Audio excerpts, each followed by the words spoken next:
Tidak diragukan lagi, setiap orang pernah membeli baju, entah di toko baju, outlet, bahkan di pameran. Pakaian menjadi sebuah kebutuhan dan selalu digunakan manusia dari masa ke masa. Pakaian memiliki fungsi utama, yaitu melindungi tubuh agar tetap sehat. Pakaian terus mengalami perkembangan seiring pengaruh budaya, fungsi, dan mode. Namun, pernahkah kalian berpikir sejak kapan adanya pakaian dan bagaimana proses pembuatannya?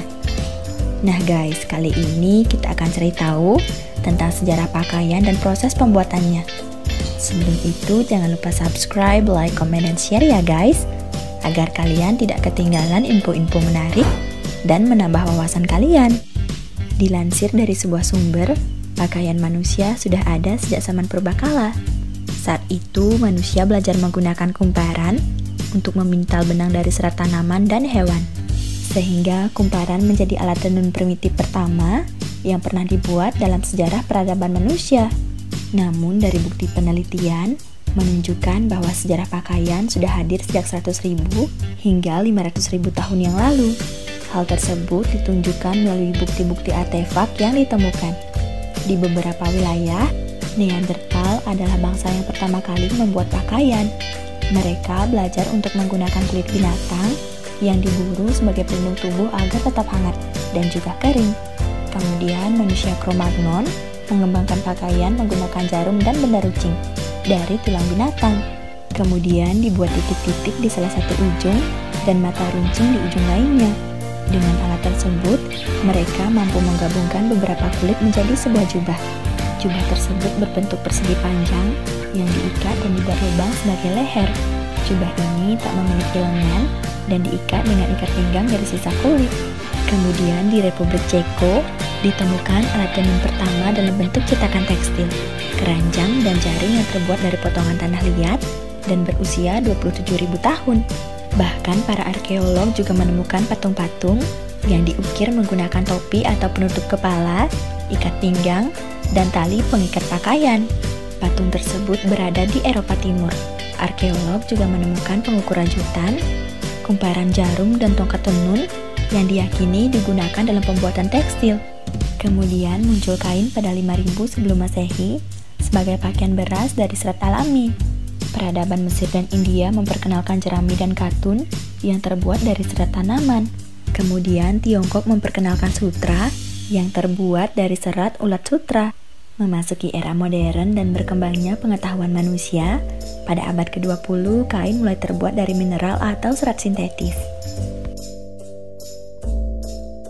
Macam-macam kain memiliki beragam tekstur dengan ciri khas masing-masing. Jenis kain tersebut pun memiliki keunggulan dan kelebihannya yang variatif ketika digunakan sebagai material dari pakaian sehari-hari. Terkadang mengetahui jenis kain yang ada pada pakaian tersebut akan memudahkan ketika berbelanja, khususnya belanja online. Nah guys, buat kalian pecinta fashion, udah pada tahu belum jenis-jenis kain? Kalau belum, aku kasih tahu ya guys. Jenis kain yang pertama ada kain katun. Nama kain yang satu ini pasti sudah tidak asing. Yaps, kain yang terbuat dari serat kapas ini memang dikenal sebagai jenis kain yang paling nyaman di kulit dan mempunyai daya serap keringat yang baik. Katun sering dijadikan sebagai pakaian sehari-hari, baik berbentuk blus, celana, rok, dan lain sebagainya. Tidak hanya itu, serat kain katun diketahui sebagai serat yang kuat, sehingga kualitas kain dapat bertahan lama. Jenis kain yang kedua ada sutra. Jenis kain ini terbuat dari kepompong ulat sutra. Tampilannya terlihat berkelas karena memiliki efek mengkilap yang natural. Permukaannya yang tipis dan mampu menyerap air, membuat bahan kain yang satu ini sangat mudah disobek. Perawatannya pun harus diperhatikan agar bisa bertahan lebih lama. Jenis yang ketiga ada chiffon. Jenis kain chiffon merupakan bahan sintetis yang terbuat dari perpaduan antara bahan nilon, sutra, katun, polyester, dan rayon. Tekstur dari kain ini terasa ringan, tipis, dan transparan. Bahan chiffon biasanya dipakai sebagai pelapis gaun malam dan pakaian formal. Tapi yang jadi kekurangan dari kain chiffon ini adalah susah menyerap keringat. Jadi, kalian yang mudah berkeringat, Coba kenakan kain chiffon dengan beberapa paduan bahan lain seperti katun atau spandek. Yang keempat ada lycra. Jika kalian jarang mendengar kain lycra, jenis kain yang satu ini biasanya disebut juga sebagai bahan spandek. Bahan kain yang satu ini memiliki ciri khas tingkat elastisitas yang tinggi. Maka dari itu, kain ini termasuk dalam jenis-jenis kain yang sering dipakai untuk pakaian olahraga. Jenis kain yang kelima ada wool. Jika kalian melihat jaket, sweater, hingga shawl yang dipakai untuk musim dingin, biasanya terbuat dari bahan wool. Bahan ini memiliki karakteristik tebal dan kesan yang mewah. Wool yang umumnya terbuat dari bulu domba. Karena sifatnya yang elastis, bahan ini selalu diikuti petunjuk perawatan di setiap pakaian untuk menghindari penyusutan atau pemelaran. Yang selanjutnya ada denim. Bahan kain yang satu ini tak perlu dipertanyakan lagi kualitasnya. Kain denim adalah salah satu dari macam-macam kain yang terbuat dari serat yang sangat kuat, tebal namun mudah dicuci. Seiring perkembangan zaman, kini denim tidak hanya berwarna indigo, namun hadir dengan beberapa pilihan warna menarik seperti hitam, abu-abu, dan putih. Meski identik sebagai kain utama pembuatan jaket dan celana panjang, denim saat ini juga sering dijadikan sebagai bahan utama pakaian sehari-hari seperti blus, rok, dan casual dress dengan ketebalan kain yang berbeda-beda. Nah, itu dia guys beberapa jenis kain yang sering digunakan dalam industri pakaian, dan masih banyak lagi. Setelah tadi jenis-jenis kain, sekarang kita lanjut ke proses pembuatan pakaian ya guys. Dalam prosesnya, pembuatan pakaian tidak hanya melibatkan satu pihak saja. Ada begitu banyak proses yang harus dilalui sampai hasil produk siap diedarkan. Dan tentu saja proses ini tidak mudah. Penasaran kan apa aja sih tahapan dalam proses pembuatan pakaian? Yuk cari tahu. Tahap pertama dalam pembuatan pakaian adalah desain. Dalam pembuatan pakaian, langkah pertama adalah membuat desain atau sketsa. Yang melakukan tugas ini adalah desainer. Seorang desainer bertugas untuk merancang pakaian dan menuangkan kreativitasnya ke dalam kertas sketsa. Kemudian, sketsa akan dianalisa oleh panel desainer. Panel desainer akan memilih beberapa desain yang terbaik, dan kemudian desain tersebut akan diproses untuk dibuat pola. Tahap yang kedua adalah pola desain.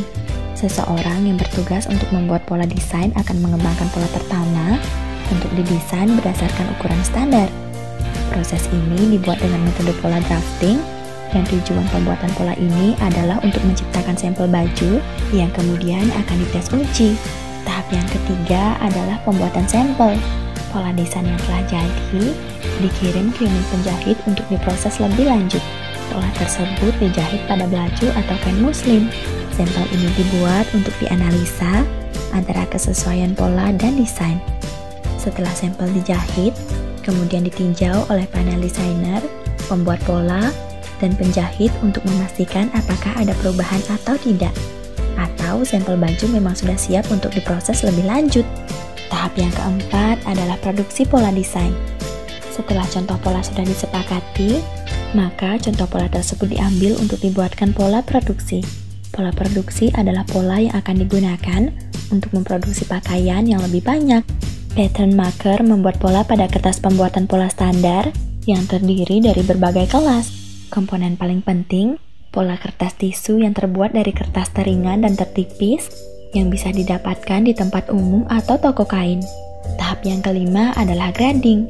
Tujuan dari grading adalah untuk menciptakan pola dalam ukuran standar yang berbeda, yaitu besar, sedang, dan kecil, atau ukuran standar lainnya. Pada umumnya, kita dapat menemukan pakaian yang sudah jadi dengan ukuran S, M, L, XL, dan XXL. Tahap yang keenam adalah marker making. Marker making bertugas menentukan seberapa panjang dan lebar kain yang dibutuhkan untuk setiap desain. Komputer software dapat membantu tim pengukur membuat tata letak kain yang pas sehingga kain dapat digunakan secara efisien. Pengukuran dibuat sesuai dengan pola-pola yang melekat pada kain. Kalian dapat melekatkan pola pada kain dengan bantuan staples. Setelah proses ini, maka tim pengukur akan mengetahui seberapa banyak kain yang akan dipesan. Tahap yang ketujuh adalah cutting. Kain yang telah dipesan kemudian dipotong dengan bantuan mesin potong yang disesuaikan dengan jenis kainnya. Atau kalian juga dapat menggunakan mesin komputerisasi yang menggunakan sinar laser untuk memotong kain dengan bentuk yang diinginkan. Tahap yang ke-8 adalah sorting atau bundling. Tim penyortir menyortir pola sesuai dengan ukuran dan desainnya. Dan kemudian tumpukan kain itu dibuat bundle. Pada proses ini membutuhkan ketelitian, karena ketika kain dikumpulkan dalam bundle, tapi ukurannya tidak sama, maka dapat membuat masalah yang lebih parah. Tahap ke-9 adalah sewing atau assembling. Proses selanjutnya adalah penjahitan. Pabrik baju yang sudah besar memilih untuk memiliki unit penjahitannya sendiri daripada memberikan proyek penjahitan ini kepada kontraktor. Salah satu alasannya adalah karena proses penjahitan ini bisa langsung dikontrol oleh pabrik itu sendiri agar dapat mengurangi produk gagal. Tahap yang ke-10 adalah inspeksi. Setelah proses penjahitan selesai, proses selanjutnya adalah inspeksi. Dalam proses ini, hasil jahitan akan diseleksi oleh quality control. Jahitan yang terbuka, teknik jahitan yang salah, benang yang tidak cocok, dan benang yang kusut dapat mempengaruhi kualitas produk. Oleh sebab itu, sebelum diedarkan, baju akan diseleksi terlebih dahulu. Tahap yang ke-11 adalah pressing atau finishing. Pada proses ini, beberapa operator akan menggerakkan mesin setrika untuk merapikan pakaian yang mengkerut, sehingga pakaian akan terlihat lebih rapi. Tahap yang terakhir adalah inspeksi akhir. Pada sesi ini, pakaian akan diseleksi untuk yang terakhir kalinya. Bagi industri tekstil dan pakaian, kualitas produk benar-benar diperhatikan. Mereka tidak akan membiarkan salah satu produk mereka yang sudah diedarkan terlihat gagal, misalnya warna luntur, jahitan terbuka, kancing baju lepas, bahkan kain robek. Karena hal ini akan mempengaruhi image dari pabrik itu sendiri. Gimana guys? Udah puas belum cari tahu tentang pembuatan pakaian? Nah, sampai di sini dulu ya guys video kita kali ini. Jangan lupa untuk terus tonton video di channel YouTube ini agar menambah wawasan kalian, dan sampai jumpa di video berikutnya. Bye!